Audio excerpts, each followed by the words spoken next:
قرض کی زندگی سے نکلنا چاہتا ہوں، تھک گیا ہوں، ایک تو 2 رکعت نماز روز پڑھا کرو، اور دوسرا استغفار، استغفر اللہ الذی لا الہ الا هو الحی القیوم واتوب الیہ۔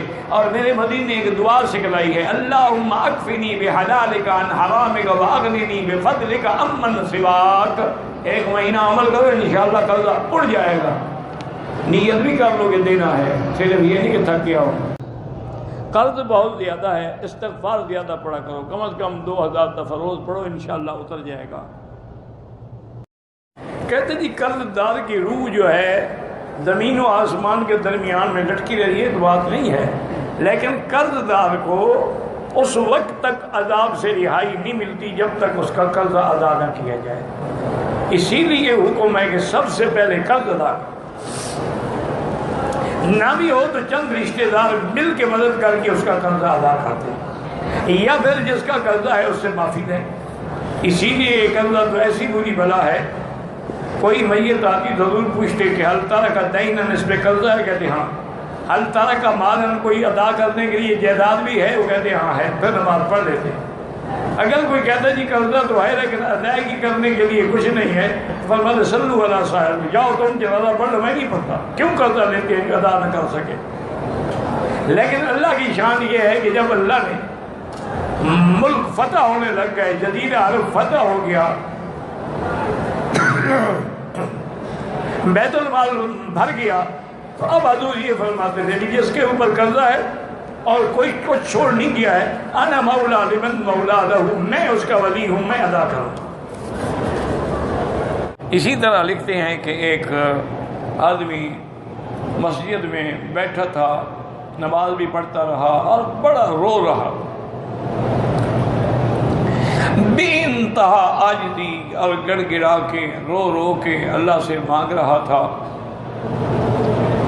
تو اتفاق ایسا ہوا کہ وہاں پر ایک اللہ کے ولی کا گزر ہوا، انہوں نے دیکھا کہ بیچارے کا حال بہت بالکل نازک ہو چکا ہے، تو بہرحال انہوں نے بھی ساتھ بیٹھے تسلی کی، حال حوال پوچھا کہ کیا بات ہے؟ اس نے کہا حضرت کیا پوچھتے ہیں، میرا اوپر اتنا قرض ہو گیا ہے کہ میں سارا گھر بیچ دوں، جائیداد بیچ دوں، زمینیں بیچ دوں، قرض نہیں اتر سکتا، اور میں شریف آدمی ہوں، کوئی مانگنے والا آ جائے تو میں تو پھر شرم سے ڈوب جاتا ہوں، میں کیا کہوں اس کو؟ آپ نے فرمایا بھائی یہ کوئی ایسی بات تو نہیں ہے، میں تمہیں ایک دعا سکھلاتا ہوں، اس دعا کو تم روز صبح و شام ہر نماز کے بعد اور خاص طور پہ تہجد کے وقت 2 رکعت صلاۃ الحاجہ پڑھ کے اس دعا کے ساتھ دعا کرو۔ یہ تو مسئلہ ہی کوئی نہیں ہے، قرض کا کیا مسئلہ ہے؟ خزائن السماوات والارض کا اللہ مالک ہے۔ تو انہوں نے جو دعا بتلائی نا وہ کیا تھی کہ یا علی یا عظیم یا علیم یا حلیم، اللہ کے نام، یا علی یا عظیم یا علیم یا حلیم، اللہم انک ملیک مقتدر ما تشاء من امر یکون، اللہم اسعدنی فی الدارین، اللہم اقض عنا الدین۔ آپ نے فرمایا بس یہ دعا اللہ سے مانگا کرو، کیونکہ اس میں ان اللہ کے نام ہے نا، ملیک بھی ہے مقتدر بھی ہے، فی مقعد صدق عند ملیک مقتدر، تو یہ دونوں نام جو ہیں اس کے بارے میں بھی علماء کہتے ہیں کہ یہ اسم اعظم ہے۔ تو انہوں نے یہ دعا سکھلائی، وہ بندہ کہتا ہے کہ میں نے الحمدللہ دعا پڑھنی شروع کی، وہ کہتا ہے میں حیران ہو گیا کہ چند دنوں کے اندر میری کایا پلٹ گئی، میرے کاروبار میں برکتیں آ گئیں، میری زمین میں برکتیں آ گئیں، میرے فصلات میں برکتیں آ گئیں، چند مہینوں کے اندر میرے سارے قرض بھی اتر گئے اور میں تو کروڑوں پتی بن گیا۔